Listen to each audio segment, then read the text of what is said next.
lo sostiene. Vamos a orar antes de comenzar.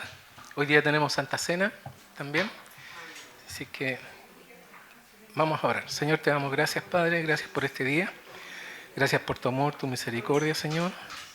Gracias por estar en la iglesia un domingo más, por haber podido llegar, Señor, y tener la libertad de reunirnos, Señor, en este lugar. Te damos gracias, Señor. Oramos por los dueños de este lugar también, Señor, por el corazón que han tenido con nosotros durante tantos años, Señor. Y sabemos, Señor, que en algún momento tú vas a movernos de acá y solo tenemos agradecimiento para ellos también, Padre. Te damos gracias por todo lo que tú estás haciendo, Señor. Oramos por los que están delicaditos de salud, Señor, por Heriberto, su familia. Pedimos por él, Señor, y que tú sigas fortaleciéndolo, dándole a tu Espíritu Santo para guiar la iglesia que tú has puesto en sus manos, Señor. Y también por todos los que están participando, los que estamos ayudando en el ministerio, Señor, pedimos que tú nos des ese corazón que se necesita, Señor, para poder también ayudarlo en la hora que tú le has encomendado. Te damos gracias, oramos por el estudio de esta mañana, Señor. Oramos también por los ministerios que están funcionando, los niños, las clases, sus profesores, Señor. Pedimos por ellos que tú los enseñes, Señor, mediante tu palabra, Padre. Dale amor por los niños a los profesores, dale sabiduría, llénalos de tu Espíritu Santo, Señor. Y también a nosotros, Señor, en esta mañana. Abre nuestros corazones, Señor, nuestra mente, para que tú nos puedas enseñar mediante tu palabra.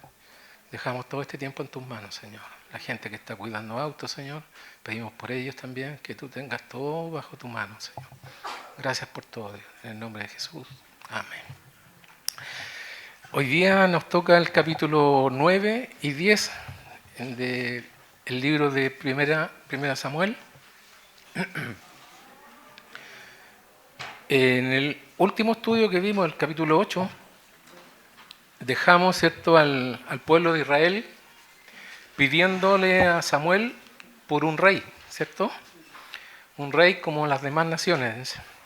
En 1 Samuel 8:5 dice, y le dijeron, he aquí y tú has envejecido y tus hijos no andan en tus caminos, por tanto constitúyenos ahora un rey que nos juzgue como tienen todas las naciones. Hablamos ahí, digamos, de los motivos por los cuales el pueblo de Israel, ¿cierto?, pide este rey. Una, le dicen a Samuel, ya está muy viejito, pero lo principal y lamentable es que los hijos de Samuel no andaban en los mismos caminos de su papá, ¿cierto? A Samuel no le pareció bien, no le agradó la petición del pueblo, no por lo que le dijeron a él, sino porque estaban desechando a Dios, ¿cierto? Y ora a Dios por esta petición del pueblo y Dios lo responde. Y en el capítulo 8, versículo 7 dice, y dijo Jehová a Samuel, oye la voz del pueblo, le dijo, en todo lo que te digan, porque no te han desechado a ti, sino a mí me han desechado, para que no reine sobre ellos. No sabemos cuánto tiempo pasó desde el final del capítulo 8 hasta el capítulo 9, que vamos a ver hoy día, pero en su tiempo, ¿cierto?, el Señor le va a dar al pueblo el rey que ellos pidieron, ¿ya? Así es como aparece en la escena Saúl, quien va a ser el primer rey de Israel. Y vamos a ver que el rey que Dios les va a dar al pueblo va a ser como los reyes de las otras naciones paganas. Mira la descripción que hace aquí en la escritura de Saúl, en los versículos 1 y 2 del capítulo 9. Dice, había un varón de Benjamín, hombre valeroso, el cual se llamaba Cis, hijo de Abiel, hijo de Seror, hijo de Becorat, hijo de Afía, hijo de un benjamita. Y tenía un hijo que se llamaba Saúl, joven y hermoso. Entre los hijos de Israel no había otro más hermoso que él. De hombros arriba sobrepasaba a cualquiera del pueblo. Saúl venía de una familia de la tribu de Benjamín, que era una de las más pequeñas de Israel, pero venía de una familia de recursos, una familia influyente en el pueblo de Israel. Su padre, Cis, es descrito como un hombre valeroso. Y ese término no solamente habla de valentía, de valor, sino que también habla de un hombre de importancia, ¿ya? Un hombre con recursos, un hombre rico en posesiones y siervos, ¿cierto? Como vamos a ver en el versículo 3, era un hombre con influencia dentro del pueblo, ¿ya? De Israel. Y probablemente el padre de Saúl tenía estas dos características. Era un hombre valiente, sin duda, pero también era un hombre con poder económico. Saúl es descrito aquí como un hombre joven, hermoso, era guapo, dice, ¿cierto? Y de estatura, dice, imponente. Es lo que se esperaba de un rey, ¿cierto? En ese tiempo. Incluso hoy día se usan estas características para hacer ciertas elecciones, ¿cierto? Sin ir más lejos en los trabajos. Muchas veces la gente es rechazada por apariencia, no por sus capacidades, ¿cierto? Bueno, en este tiempo es lo que se esperaba de un rey en todas las naciones paganas, ¿ya? Que tuviera esa presencia imponente. Y interesante que el nombre de Saúl significa pedido. Y el pueblo está pidiendo un rey. Y Dios les da a este hombre, Saúl, pedido. Les dio lo que ellos pidieron, un rey como todas las demás naciones. Y mira, llama la atención aquí en la descripción que se hace de Saúl, que solo se mencionan cualidades humanas, terrenales, ¿ya? No se menciona ninguna cualidad espiritual de Saúl. Y no es porque el autor omita, ¿cierto?, esas capacidades, sino porque no las tiene, simplemente. Lo vamos a ver a través del estudio del libro, que Saúl no poseía esas cualidades, ¿ya? No se menciona que Saúl tuviera alguna relación con Dios íntima. Y Saúl de alguna forma reflejaba la condición espiritual del pueblo de Israel en ese tiempo. En 1 Samuel 3, el versículo 1, dice, cuando el Señor llama a Samuel, dice, el joven Samuel ministraba a Jehová en presencia de Elí, dice, y la palabra de Jehová escaseaba en aquellos días, no había visión con frecuencia. Esa era la condición del pueblo. Y Saúl va a reflejar esto de alguna manera en su vida y en su reinado. Por otro lado, también tenemos que considerar que el rey escogido de Dios no iba a venir de la tribu de Benjamín. ¿Ya? El rey que Dios tenía para el pueblo de Israel iba a venir de la tribu de Judá, donde posteriormente vemos que viene David y el Señor Jesucristo también. En Génesis 49:10 dice, no será quitado el cetro de Judá, ni el legislador de entre sus pies, hasta que venga Silo, hasta que venga aquel a quien le pertenece ese cetro, dice, ¿ya? Y a él se congregarán los pueblos. Entonces, el versículo 3 dice, y se habían perdido las asnas de Cis, padre de Saúl, por lo que dijo Cis a Saúl, su hijo, toma ahora contigo alguno de los criados y levántate y ve a buscar las asnas. Saúl no tenía cualidades espirituales, vemos aquí en su descripción, pero sí tenía cualidades humanas, ¿cierto? Y aquí lo vemos una de ellas que son rescatables. Él estaba, por ejemplo, en obediencia, sometido a su padre, ayudándole en todas las labores que tenían, ¿ya? Saúl y Samuel no se conocían. No. Vamos a ver más adelante que Saúl está frente a Samuel y no lo conoce. Vivía su vida dedicada a ayudar a su padre con los quehaceres domésticos y probablemente también con los negocios que tenía su papá, ¿ya? Dos vidas totalmente independientes, cada uno en lo suyo. Y en los versículos que siguen vamos a ver cómo la mano de Dios empieza a trabajar, ¿ya? Para que suceda lo que a lo mejor en forma natural nunca habría pasado, ¿ya? Que Saúl tenga este encuentro con Samuel, el hombre de Dios. Vamos a ver cómo Dios interviene en la vida de Saúl y usa estas circunstancias diarias, domésticas, ¿ya? Para que de algo tan simple y cotidiano como era salir a buscar estas asnas, estos burritos que estaban perdidos, ¿cierto?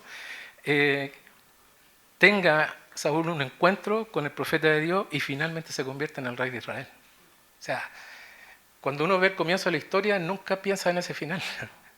Nosotros conocemos la historia completa, pero imagínate a Saúl. Se levantó un día común y corriente para hacer las cosas que tenía que hacer y va a terminar convirtiéndose en el rey de Israel. Nunca imaginó Saúl en lo que iba a terminar ese viaje que él iba a iniciar.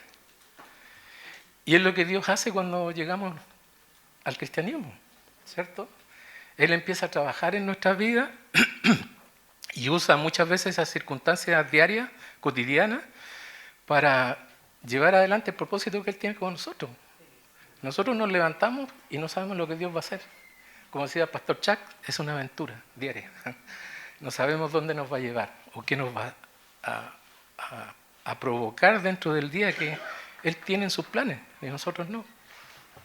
¿Ya? Hace que sucedan cosas que probablemente nunca imaginamos, como le pasó a Saúl. En Romanos 8:28 dice: ahora bien sabemos que Dios dispone todas las cosas para el bien de los que lo aman, es decir, de los que Él ha llamado de acuerdo con su propósito. No es con acuerdo a nuestros propósitos, sino que los propósitos de Él. Somos de Él, le pertenecemos a Él y Él tiene propósitos, sus propósitos con nosotros y con nuestra vida. ¿Ya? Todas las cosas que nos suceden a los que amamos a Dios, dice la Escritura, nos ayudan a bien para cumplir ese propósito que Dios tiene para nosotros, para cada uno de nosotros. ¿Usted ama a Dios? Entonces todo lo que le pasa a esta Escritura de Romanos 8:28 es para usted, como para mí, para todo creyente. Y es lo que vamos a ver aquí que Dios hace en la vida de Saúl. Dios tenía un propósito que cumplir con Saúl. Y usa estas circunstancias, mueve las cosas para que ese propósito finalmente se cumpla. Versículo 4 dice: y él, dice, pasó el monte de Efraín y de allí a la tierra de Salisa, y no las hallaron. Pasaron luego por la tierra de Saalim y tampoco. Después pasaron por la tierra de Benjamín y no las encontraron. Cuando vinieron a la tierra de Suf, Saúl dijo a su criado que tenía consigo: ven, volvámonos, porque quizás mi padre, abandonada la preocupación por las asnas, estará acongojado por nosotros. Vemos aquí otra cualidad de Saúl. Estaba preocupado por su padre, ¿cierto? Ya llevan, vamos a ver más adelante que tomó varios días de este viaje, pero sin resultado, ¿ya? Saúl y su siervo buscaron, pero no pudieron encontrar estos animalitos. Pasaron por 5 lugares en su búsqueda y no tuvieron resultado. Yo me imagino cómo se sentía Saúl, ¿cierto? Porque había salido con una misión de su papá y no había logrado dar con ella. Y aunque uno no lo considere, pero era una pérdida material, monetaria, para la familia, para su padre y para la familia. Entonces, a lo mejor estaba más preocupado que al principio, a lo mejor un poco frustrado, ¿cierto? Pero siempre es bueno cuando nos pasan cosas que no entendemos, recordar esta escritura de Romanos 8:28. Dios tiene sus propósitos, ¿cierto? Y acá, por ejemplo, hay una pérdida monetaria. Para nosotros puede ser otra cosa, pero vale la pena recordar las promesas de Dios, que Él está en control. Saúl no puede, como dije, ver la historia completa, como la vemos nosotros hoy en día, y nosotros tampoco podemos ver el final de las situaciones que nos toca vivir, ¿ya? Solo podemos confiar, ¿cierto?, en que Él sí la conoce, la historia completa, ¿ya? Y está obrando a través de esa situación con un propósito, un motivo para nosotros, aunque nosotros no lo entendamos.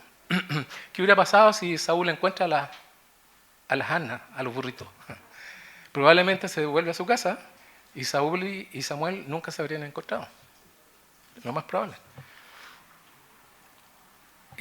Lo que dice el versículo 20, sabemos que la búsqueda por lo menos duró 3 días, que anduvieron caminando y caminando.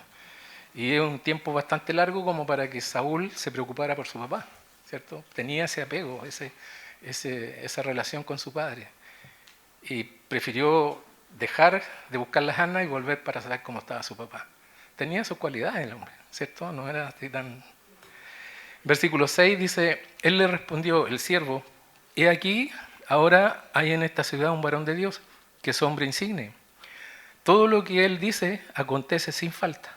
Vamos pues allá, quizás nos dará algún indicio acerca del objeto por el cual emprendimos nuestro camino. Fíjate, esta era la reputación que tenía Samuel. Era conocido como un varón de Dios, un profeta de Dios, ¿ya? Hombre insigne, dice, que significa que era un hombre honorable, un hombre destacado, un hombre respetado, ¿ya? Con la reputación de que su palabra como profeta de Dios siempre hablaba verdad, ¿ya? Y dice que toda palabra que salía de la boca de él se cumplía. Esa es la reputación que tenía Samuel. No vemos aquí ninguna descripción física, sino espiritual. Es lo que dice en 1 Samuel 3:19, dice, y Samuel creció y Jehová, dice, estaba con él y no dejó caer en tierra ninguna de sus palabras. Todo lo que Samuel decía se cumplía. ¿Por qué? Porque dice que Jehová estaba con él. Interesante el contraste entre estos dos hombres, ¿cierto? Porque la descripción de Saúl en el versículo 2, como dije, son solo atributos humanos, ¿ya? Que con el tiempo van desapareciendo. Dice que era joven. Pasan los años y ya no somos tan jóvenes. Yo me acuerdo de la primera vez que me dijeron Señor en la calle. Algo cambió, dije yo. Y es verdad. Me llamó la atención y creo que a mi señora se lo comenté. Me dijeron Señor hoy día. Dice que era hermoso. La hermosura física tiene el mismo efecto con los años. Por muchas cirugías que hayan de por medio, va a llegar, se va a perder la hermosura, ¿cierto? Alto, dice. Y yo no sé si usted se ha fijado, pero a medida que los años pasan, vamos achicándonos. Todas cosas pasajeras. Pero en la descripción de Samuel, el hombre de Dios, aquí en el versículo 6, no hay atributos humanos, sino que muestra que atributos espirituales. ¿Ya? Que son... Esos son los que no desaparecen con el tiempo. ¿Ya? Da gusto, por ejemplo, conversar con un cristiano viejito, lleno de años, con sabiduría.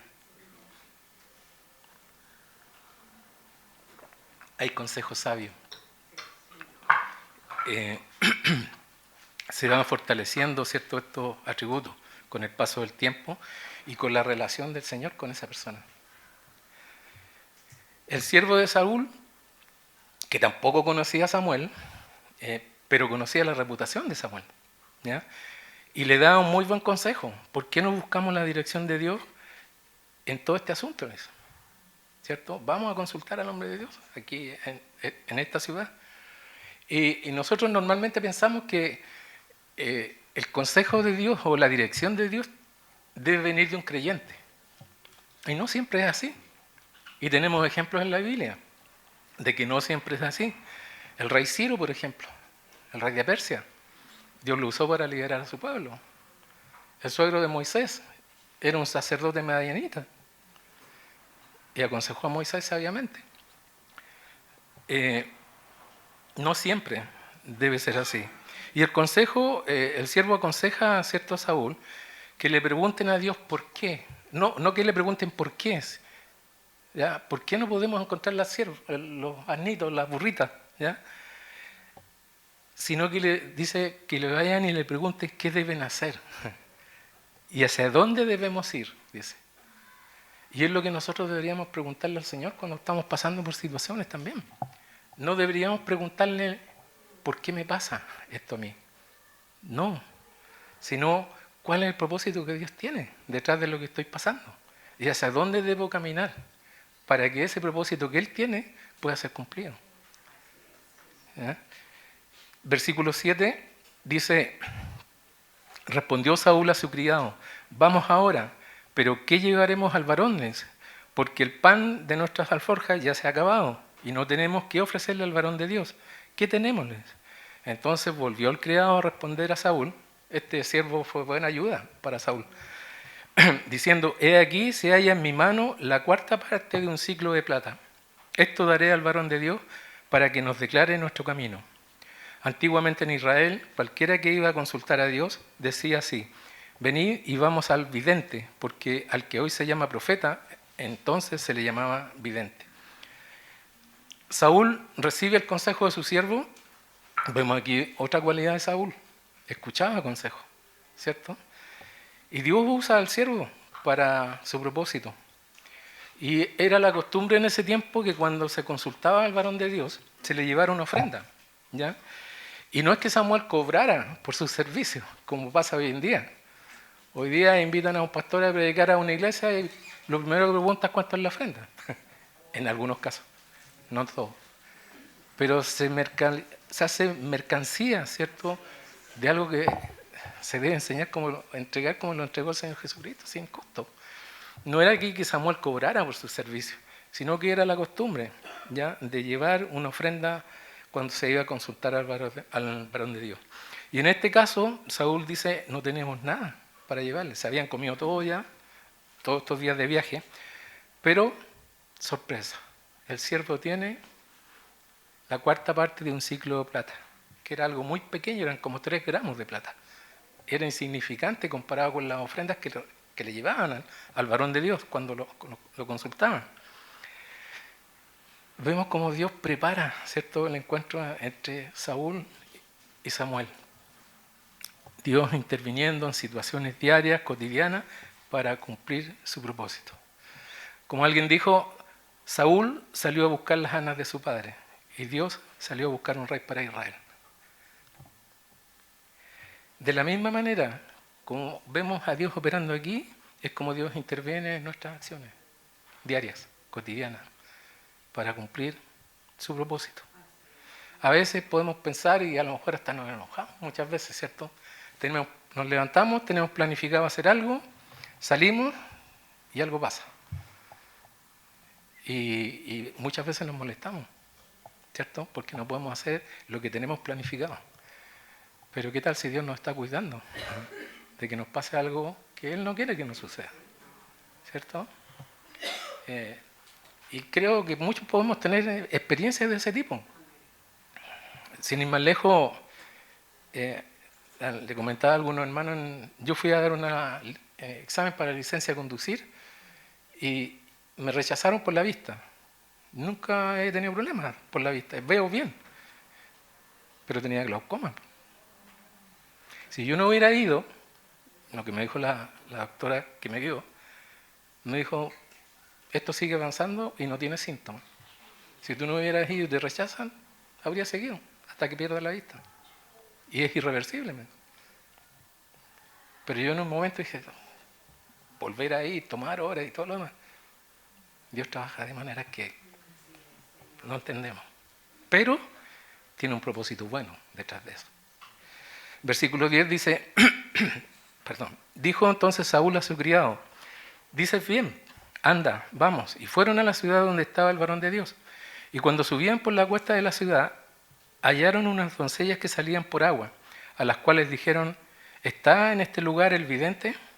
Ellas, respondiéndoles, dijeron, sí, helo allí delante de ti, date prisa, pues porque hoy ha venido a la ciudad en atención a que el pueblo tiene hoy un sacrificio en el lugar alto.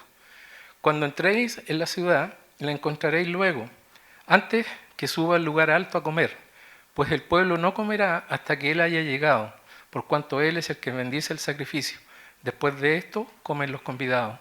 Subid pues ahora, porque ahora la hallaréis. Ellos entonces subieron a la ciudad y cuando estuvieron en medio de ella, he aquí Samuel venía hacia ellos para subir al lugar alto. Fíjate el plan de Dios cómo sigue adelante. ¿Viste lo que responden las doncellas? Dice, sí, está aquí, porque hoy ha venido a la ciudad, justo hoy. No estaba en la ciudad Samuel, pero ese día sí estaba, ¿cierto? Qué coincidencia, ¿no? Como alguien dijo, diosidencia. Y además, por si tenemos duda de que todo esto era un plan de Dios, mira lo que dice el versículo que sigue, versículo 15. Y un día antes que Saúl viniese, Jehová había revelado al oído de Samuel diciendo, mañana a esta misma hora yo enviaré a ti un varón de la tierra de Benjamín, al cual ungirás por príncipe sobre mi pueblo, Israel, y salvará a mi pueblo de la mano de los filisteos, porque yo he mirado a mi pueblo por cuanto su clamor ha llegado hasta mí. Y luego que Samuel vio a Saúl, Jehová le dijo, he aquí, este es el varón del cual te hablé, este gobernará a mi pueblo. O sea, si usted tenía dudas que esto eran coincidencias, mira lo que hizo con Samuel un día antes. El pueblo está pidiendo un rey que los gobierne, pero ¿quién está sentado en el trono gobernando? Dios. Él maneja todas las cosas para que esto se cumpla. Todo encajando perfectamente.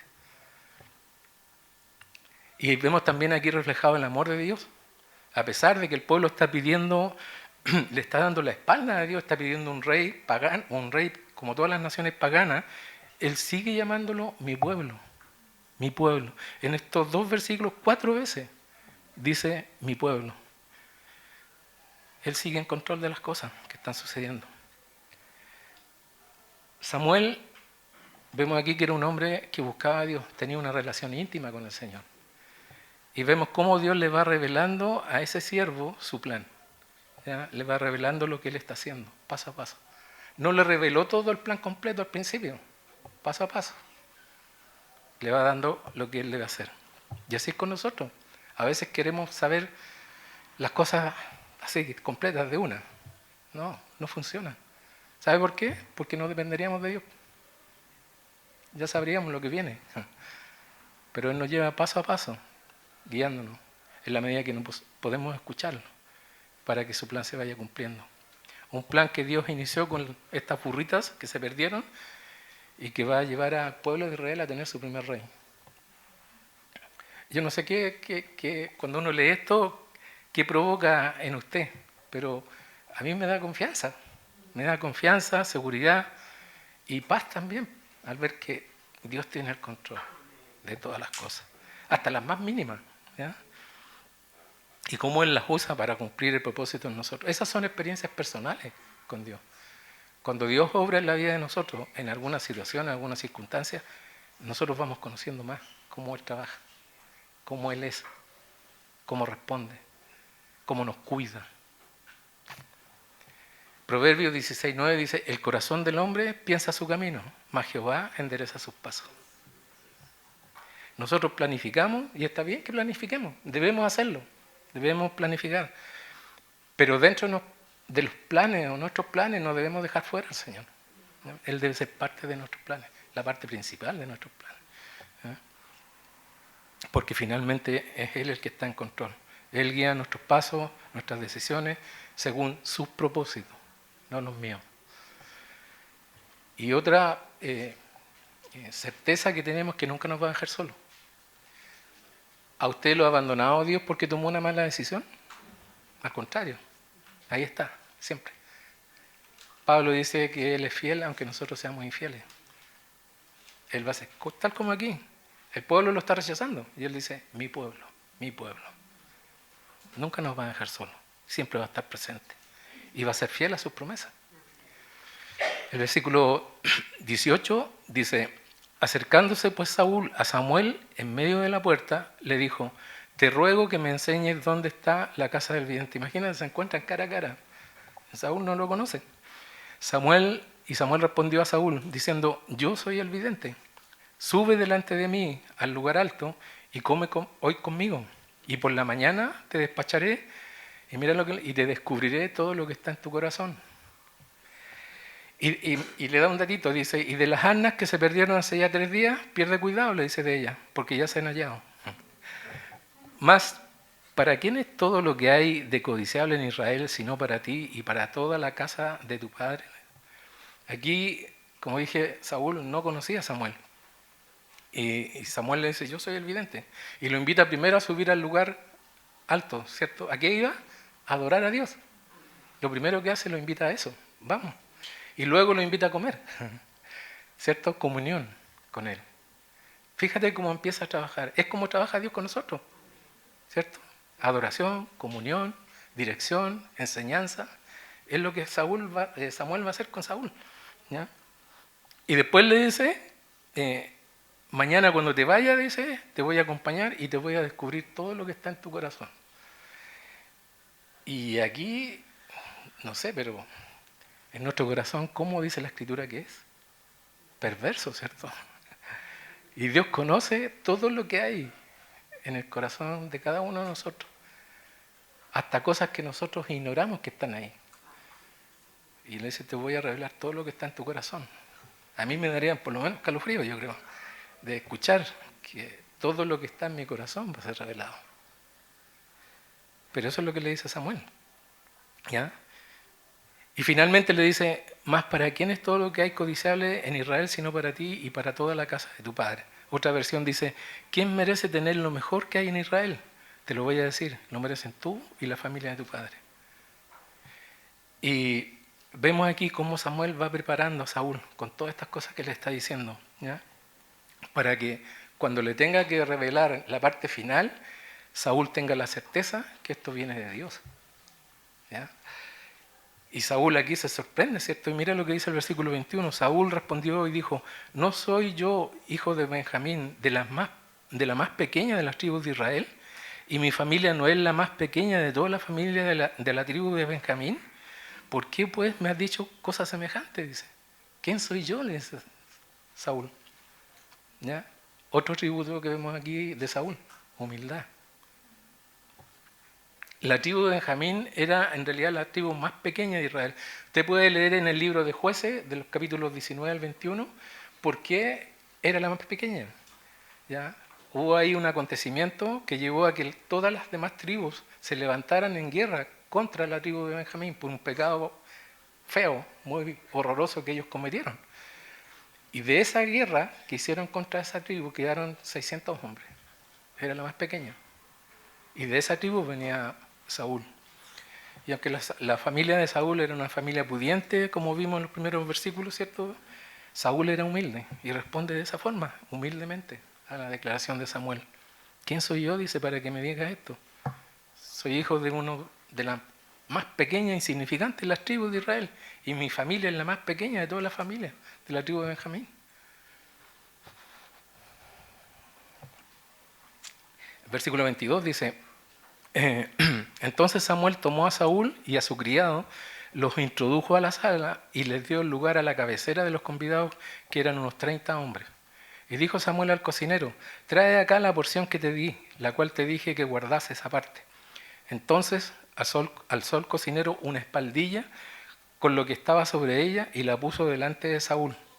Y Samuel dijo: he aquí lo que estaba reservado, ponlo delante de ti y come, porque para esta ocasión se te guardó.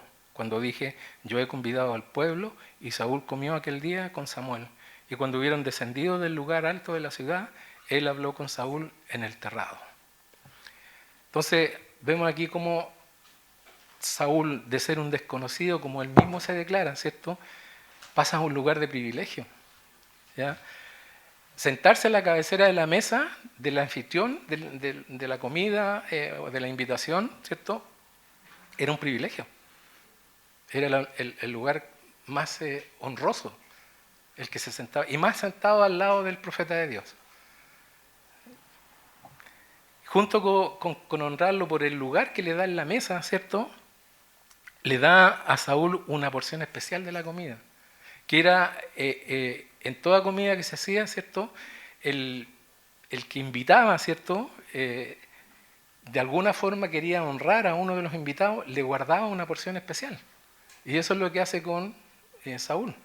Samuel guardó esa pieza especial y se la ofrece a Saúl. Esto está reservado para ti. Fíjense cómo empieza todo a hacer sentido. Y luego que terminaron de comer, dice, y volvieron a la ciudad, Samuel, el profeta de Dios, y Saúl, el futuro rey de Israel, tienen una conversación privada en el terrado, dice, en la terraza de la casa donde ellos estaban. ¿Qué hablaron? No dice ahí, pero sin duda que tiene que haber sido una conversación muy interesante que tuvieron en ese lugar. Y eso nos habla también un poco, ¿cierto?, de esos tiempos a solas que tenemos con Dios. Y que si no los tenemos, deberíamos buscarlos, ¿cierto? En donde nadie supo lo que conversaron, el hombre de Dios y Saúl.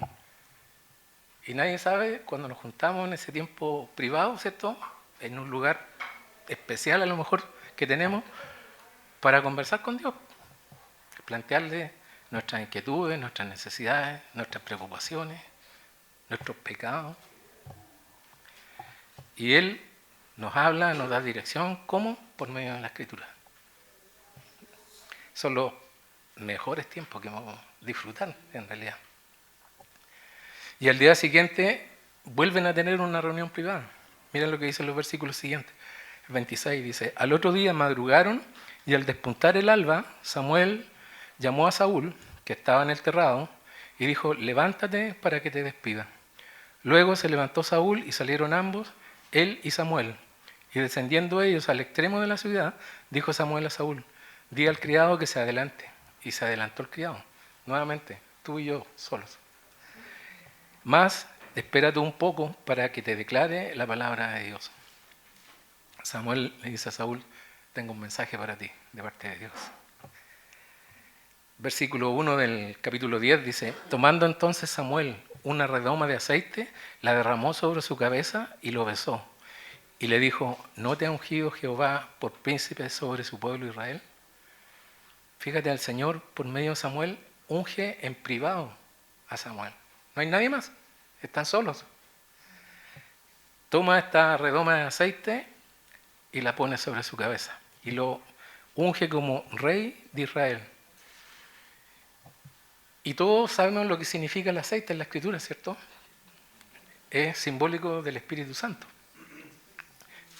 Y aquí está simbolizando que Saúl era la persona escogida y ungida por Dios a través de Samuel para una tarea especial, que era ser el futuro rey de Israel. No lo hace públicamente. Luego vamos a ver que lo hace públicamente.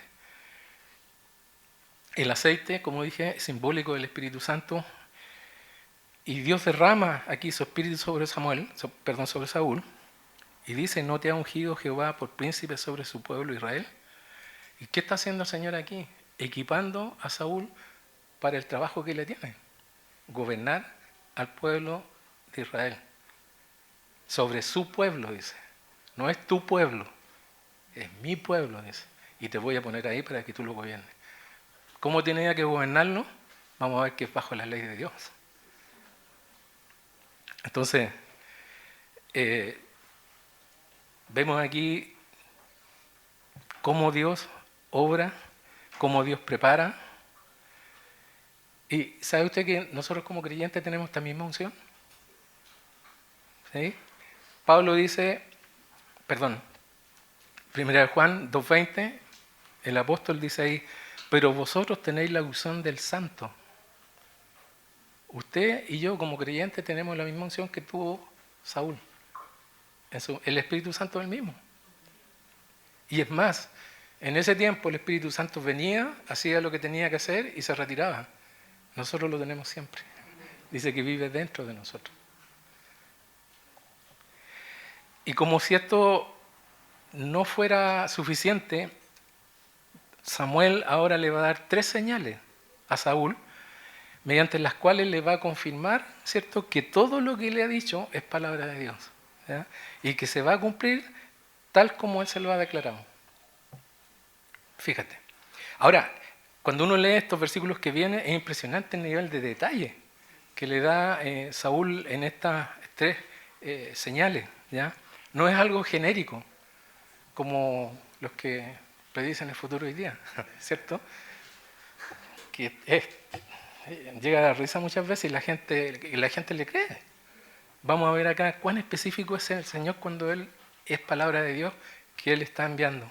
El versículo 2 dice: hoy, le dice, después que te hayas apartado de mí, hallarás 2 hombres, no 3, ni 1, ni algunos, 2 hombres. ¿Junto a quién? Junto al sepulcro de Raquel. No era el sepulcro de Juanito, no, en el sepulcro de Raquel, específico, en el territorio de Benjamín, en Celsa, los cuales te dirán, ellos te van a decir: las asnas que habías ido a buscar se han hallado, tu padre ha dejado ya de inquietarse por las asnas y está afligido por vosotros, diciendo: ¿qué haré acerca de mi hijo? ¿Cómo sabían estas personas que se habían perdido las asnas? El papá de Samuel. No sabían, pero eso es lo que le van a decir. Y luego le dice en el versículo 3, que de allí sigas más adelante y llegues a la encina de Tabor, te saldrán al encuentro 3 hombres, nuevamente, que suben a Dios en Betel llevando 3 cabritos. O sea, ya hay otro 3 tortas de pan y el tercero una vasija de vino, los cuales luego que te hayan saludado, no lo conocían, pero te van a saludar. Te darán 2 panes de los 3 que llevan. los que tomarás de la mano de ellos. Después de esto, dice, llegarás al collado de Dios donde está la guarnición de los filisteos, y cuando entres allá en la ciudad, encontrarás una compañía de profetas que desciende del lugar alto, y delante de ellos, mira, vienen con salterio, con pandero, con flauta y arpa, y vienen profetizando. O sea, yo no sé si usted le cree o no, pero... Entonces, dice el versículo 6, el Espíritu de Jehová vendrá sobre ti con poder, y profetizarás con ellos. Saúl no tenía ninguna relación con el Señor. Vas a profetizarles. Y serás mudado en otro hombre. ¿Qué iba a hacer el Espíritu Santo? Lo iba a cambiar. Y cuando te hayan sucedido estas señales, dice, haz lo que te viniera a la mano, porque Dios está contigo. Luego dice, bajarás de mí a Gilgal, entonces descenderé yo a ti para ofrecer holocaustos y sacrificar ofrendas de paz. Espera 7 días hasta que yo venga a ti y te enseñe lo que has de hacer. Y el versículo 9 dice, aconteció luego que al volver la espalda para apartarse de Samuel, le mudó Dios su corazón, y todas estas señales acontecieron en aquel día.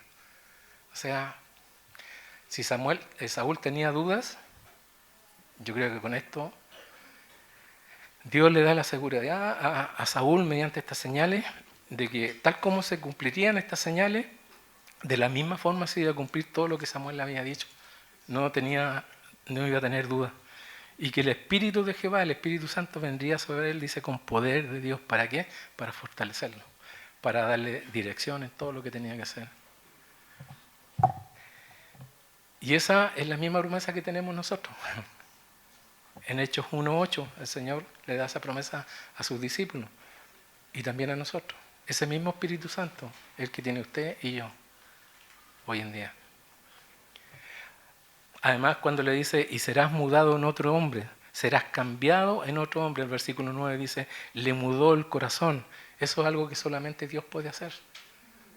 Usted nunca va a poder convertir a una persona, por muchos bibliazos que le dé. No puede, solo Dios puede hacerlo. Es el único que puede cambiar el corazón de una persona. Y eso es lo que hace con nosotros cuando nos llama. ¿Qué dice 2 Corintios 5:17? Que somos nuevas criaturas. Como dijo Nanito en la mañana, en el estudio de la mañana, no somos una versión reformada, ¿cierto? No, somos nuevas criaturas. Hay un nuevo nacimiento. No somos criaturas mejoradas, sino nuevas. Un cambio de corazón, un cambio de mente. Alguien dijo por ahí que Dios nos llama tal como estamos, pero no nos llama para dejarnos tal como estamos, sino que nos llama para cambiarnos. ¿Y cómo nos cambia? A la imagen de su Hijo Jesucristo. Ese es el propósito de Dios, para llamarnos. Fíjate, junto con llamarlo, aquí Dios le da a Saúl los dones y habilidades necesarias para ser el rey de Israel. Y además, por medio de Samuel, Dios le va a enseñar y lo va a guiar en todo lo que tiene que hacer. O sea, lo tenía todo, todo. ¿Ya? Ahora, cuando aquí le dice Samuel a Saúl, cuando te hayan sucedido todas estas señales, es decir, cuando todas estas cosas se hayan cumplido, haz lo que te viniera a la mano a hacer, porque Dios estará contigo, le dice. Y aquí Samuel no le está diciendo, mira, cuando todo esto pase, haz lo que tú quieras. No, no es eso. ¿Ya? Sino que le está diciendo lo que Dios ponga en tu mano a hacer. Si estamos nosotros en una relación personal con Dios, ¿cierto? Tenemos libertad. ¿Sabe por qué? Porque usted no va a querer hacer nada en contra de Dios. No. ¿Cierto? Cuando esa relación está estrecha, porque Dios se va a encargar de decirle qué debe y qué no debe hacer a través de su Espíritu Santo. Ahora, si lo hacemos o no, ya ese es otro tema. Pero Dios lo hace. Pablo dice en 1 Corintios 10:23, dice, todo me es lícito, pero no todo me conviene. Todo me es lícito, pero no todo edifica. ¿Qué es lo que está diciendo? Tenemos discernimiento para saber qué debemos y qué no debemos hacer. Y va a depender de nosotros la decisión que tomamos. No podemos culpar a alguien o a Dios. Dios siempre se va a encargar de mostrarnos cuando no estamos bien. Ahora, lo primero que le dice Samuel como tarea a Saúl, espera 7 días, hasta que yo venga a ti y te enseñe lo que has de hacer. Es la primera prueba para Saúl, esperar. Y todos sabemos lo difícil que es esperar, ¿no? Cuando Dios no te da respuesta, te está diciendo, espera, espera. ¿Por qué? Porque queremos las cosas así rápidas. Una enfermedad. Señor, quiero ser sano. Espera. Pero, espera. Y cuando Dios dice espera, es conveniente esperar. Es conveniente esperar. Isaías 40:30 dice, los muchachos se fatigan y se cansan, los jóvenes flaquean y caen, pero los que esperan en Jehová tendrán nuevas fuerzas, levantarán alas como las águilas, correrán y no se cansarán, caminarán y no se fatigarán. Es bueno esperar, es sabio esperar en Dios también, ¿ya? Y no adelantarnos a tomar decisiones que después vamos a lamentar. ¿Cuál fue el problema de Saúl? Que no supo esperar. Vamos a verlo más adelante en el libro. ¿Y eso a qué lo llevó? A desobedecer a Dios. Y le trajo consecuencias. Perdió el reino. Versículo 10 dice, y cuando llegaron allá al collado, he aquí la compañía de los profetas que venían a encontrarse con él, y el Espíritu de Dios vino sobre él con poder y profetizó entre ellos. Y aconteció que cuando todos los que le conocían antes vieron que profetizaba con los profetas, el pueblo decía el uno al otro, ¿qué le ha sucedido al hijo de Cis? ¿Saúl también entre los profetas? Y alguno de allí respondió diciendo, ¿y quién es el padre de ellos? Por esta causa se hizo proverbio también Saúl entre los profetas, y cesó de profetizar y llegó al lugar alto. Fíjate, los que conocían a Saúl, sabían quién era Saúl, ¿cierto? Que no tenía una relación con Dios, y lo ven profetizando junto con el resto de los profetas. ¿Recuerda cuando vimos la descripción de Saúl en los primeros versículos? Él no tenía cualidades espirituales, solo cualidades humanas, físicas, ¿ya? Y es como cuando nosotros llegamos al Señor, ¿o no? Para muchos de nosotros, ¿tú cristiano? Si yo te conozco. ¿Cómo? No pueden creerlo, muchas veces, porque nos conocieron en nuestra vida anterior, nuestra vida pasada. En la Escritura dice que para el hombre natural, el hombre que no conoce a Dios, le es difícil aceptar, ¿cierto?, estas cosas espirituales. Es difícil aceptar que Dios llame a pecadores, ¿cierto?, los tome, los limpie de sus pecados, cambie sus vidas y además los use para llevar adelante su obra. Pablo dice en 1 Corintios 1:26, dice, consideren, hermanos, su llamamiento. No muchos de ustedes son sabios, según los criterios humanos, ni son muchos los poderosos, ni muchos los nobles, sino que Dios eligió lo necio del mundo.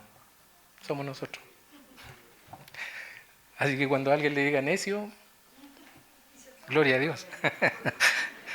Dice, eligió lo necio del mundo para avergonzar a los sabios y lo débil del mundo para avergonzar a los fuertes.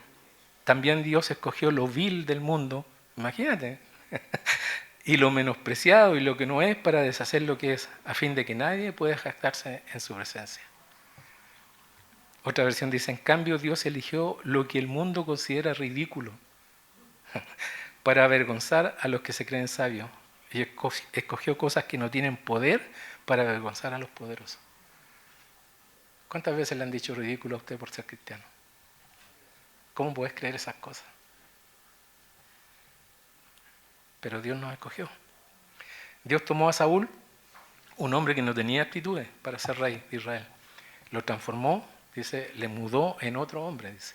Lo cambió, como dice el versículo 6. Mudó su corazón, dice el versículo 9. Y lo dotó de todo lo necesario para que cumpliera el propósito de Dios. Es su obra. No era de Saúl, no era de Samuel. Y eso es exactamente lo que Dios hace con cada uno de nosotros. Nos llama a servirlo y no son nuestras capacidades las que están operando. Es Dios obrando a través de su Espíritu Santo en nosotros. Él nos capacita, Él nos guía, Él nos da dirección. Versículo 14 dice, un tío de Saúl dijo a él y a su criado, ¿a dónde fuiste? Y él respondió, a buscar las asnas, y como vimos que no aparecían, fuimos a Samuel. Dijo el tío de Saúl, yo te ruego que me declares qué os dijo Samuel. El tío a lo mejor sabía quién era Samuel. Dime qué te dijo. Y Saúl respondió a su tío, nos declaró expresamente que las asnas habían sido halladas, más del asunto del reino de que Samuel le había hablado, no le descubrió nada. Dice. Guardó silencio. Humildad. ¿Qué habría pasado con otra persona que le dicen vas a ser el rey de Israel? Le habría contado a todo el mundo. Voy a ser el futuro rey. ¿Cierto? Samuel, nada. Nadie sabe que Saúl va a ser el rey de Israel. Ni siquiera su siervo, que andaba con él. Tampoco sabía. Humildad. Versículo 17. Dice, después Samuel convocó al pueblo delante de Jehová en Mizpa. Ahora sí va a ser público. Y dijo a los hijos de Israel, así ha dicho Jehová, el Dios de Israel, yo saqué a Israel de Egipto y os libré de la mano de los egipcios y de mano de todos los reinos que os afligieron. Pero vosotros habéis desechado hoy a vuestro Dios, que os guarda de todas vuestras aflicciones y angustias, y habéis dicho, no, sino pon rey sobre nosotros. Ahora pues, presentaos delante de Jehová por vuestras tribus y por vuestros millares. Ahora sí Samuel va a ser proclamado como rey de Israel en una ceremonia pública. Pero antes de eso, Samuel tiene algo que decir. Fíjate la fidelidad de Samuel. ¿Por qué? Porque él no deja pasar la ocasión. Los tiene a todos juntos. ¿Ya? El pueblo completo reunido. Y le hace presente nuevamente de que a pesar que Dios les ha concedido lo que ellos han pedido, ellos están cometiendo un error. ¿Cuántas veces nosotros callamos delante de personas y no hablamos la verdad por temor, por vergüenza, por miedo? Si lo miramos humanamente, no era el mejor momento para que Samuel hablara eso. ¿Cierto? Delante del pueblo. El pueblo quería rey, pero él no deja pasar el momento. Es fiel primeramente a Dios. Y antes de presentar a Saúl como rey de Israel, le recuerda al pueblo lo que ya les había dicho en el capítulo 8, ¿ya? Que ellos han rechazado a Dios y han pedido e insistido en tener un rey como todas las demás naciones. Pero que esa decisión que ellos habían tomado va a tener consecuencias para todo el pueblo. Y ahí lo dejó. Dios tenía un rey para ellos, pero no era Saúl, era David. Y aún no era el tiempo para que ese rey gobernara. Y pasa muchas veces que nosotros insistimos con Dios en lo que nosotros queremos hacer. Insistimos. Y Dios dice, ya, ok, hazlo. Y sufrimos las consecuencias. ¿Cierto? Es lo que pasó aquí con la insistencia. Ahora Samuel, ante esa insistencia, ¿cierto?, del pueblo y su nulo arrepentimiento, les va a presentar al primer rey de Israel. Ya dijo lo que tenía que decir y ahora dice, yo les voy a presentar al hombre que Dios ha escogido para que gobierne sobre ustedes. Versículo 20 dice, y haciendo Samuel que se acercasen todas las tribus de Israel, fue tomada la tribu de Benjamín, e hizo llegar la tribu de Benjamín por sus familias. Y fue tomada la familia de Matri, y de ella fue tomada Saúl, hijo de Cis. Y le buscaron, pero no lo fue hallado, dice. No está. O sea, a la ceremonia oficial, Saúl está perdido, no llegó. Y no sabemos qué pasó con él, pues. ¿Por qué no llegó? Porque algunos piensan que Saúl no quería estar presente porque pensaba que Dios no podía usarlo a él, o a alguien como él, ¿cierto?, tan insignificante como él mismo se cataloga, para ser el rey de Israel. Y que prefirió esconderse, porque estaba escondido. Y eso por la respuesta que Saúl le da a Samuel en el capítulo 9, en el versículo 21. Soy de las familias más pequeñas y todo. Puede ser el motivo, no lo sabemos. Pero aquí vemos que Saúl se nos muestra como un hombre humilde. Él no tenía el propósito de ser rey de Israel. Y así pasa muchas veces con pastores, que nunca pensaron ser pastores. Y nunca tuvieron el deseo de ser pastores. Pero Dios los llamó. Y le dijo, vas a ser. Ahora, si este era el temor de Saúl, entonces Saúl había olvidado lo que el Señor le dijo en el versículo 7 del capítulo 10, que Dios estaba con él. O sea, no eres tú, yo, a través de ti. El versículo 22 dice, preguntaron pues otra vez a Jehová si aún no había venido aquel varón. Y respondió Jehová, he aquí que él está escondido entre el bagaje, entre el equipaje de las personas que se juntaron. Estaba todo el pueblo ahí, habían viajado de distintos lados. Entonces corrieron y lo trajeron de allí y puesto en medio del pueblo, desde los hombros hacia arriba, era más alto que todo el pueblo. Es como, da un poco de risa porque da a entender aquí el versículo 22 que el pueblo pregunta por Saúl a Dios, al mismo Dios que están rechazando. Y Dios les contesta. Yo busqué alguna versión que dijera que era Samuel el que oraba preguntando por Saúl. No encontré, todos dicen la misma. Solo encontré un solo comentarista que hace un comentario y dice que en la Septuaginta, que es la traducción de la Biblia hebrea al griego, ¿cierto? Este versículo se traduce como: y Samuel suplicó otra vez al Señor diciendo, ¿vendrá el hombre aquí? Fue la única parte que encontré en que dicen que Saúl fue el que preguntó. En todas las demás dice que el pueblo preguntó. Y llama la atención porque el Señor le contestó al pueblo, a ese mismo pueblo que lo está rechazando. Mira la fidelidad de Dios. ¿Tiene más sentido que haya sido Samuel? Claro que sí. Él era el que tenía la relación con Dios. Pero no sabemos. Un pastor comenta sobre este versículo y dice que queda claro que Israel no podía gobernarse a sí mismo. Dice, si el futuro rey no pudo encontrar las asnas y el pueblo no podía encontrar al rey, ¿cómo pensaban que se iban a gobernar a sí mismos? O sea, y es lo que pasa muchas veces con nosotros. Creemos que nosotros podemos gobernarnos solos. No podemos. No podemos. Cuando no éramos cristianos pensábamos que nosotros tenemos el control, ¿cierto? Pero cuando Dios nos quita eso que cubre nuestros ojos y nos muestra quién es realmente el que está en control. Lo dijo Jesús en Juan 15:5. Separados de Él nada podemos hacer. Es imposible que nosotros como cristianos queramos vivir una vida como cristianos sin depender de Dios. No se puede. No se puede. Usted se puede engañar, pero la realidad es que no es así.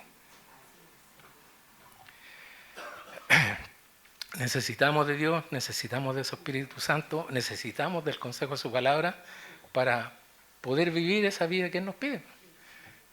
Finalmente encuentran a Saúl y lo traen delante del pueblo. El versículo 24 dice, Samuel dijo a todo el pueblo, ¿habéis visto al que ha elegido Jehová, que no hay semejante a él en todo el pueblo? Entonces el pueblo clamó con alegría, diciendo, ¡viva el rey! Fíjate, el pueblo se emociona y se alegra con el nuevo rey. Y ellos han rechazado a Dios como su rey. Versículo 25 dice, Samuel recitó luego al pueblo la ley del reino. Fíjate, recitó al pueblo la ley del reino.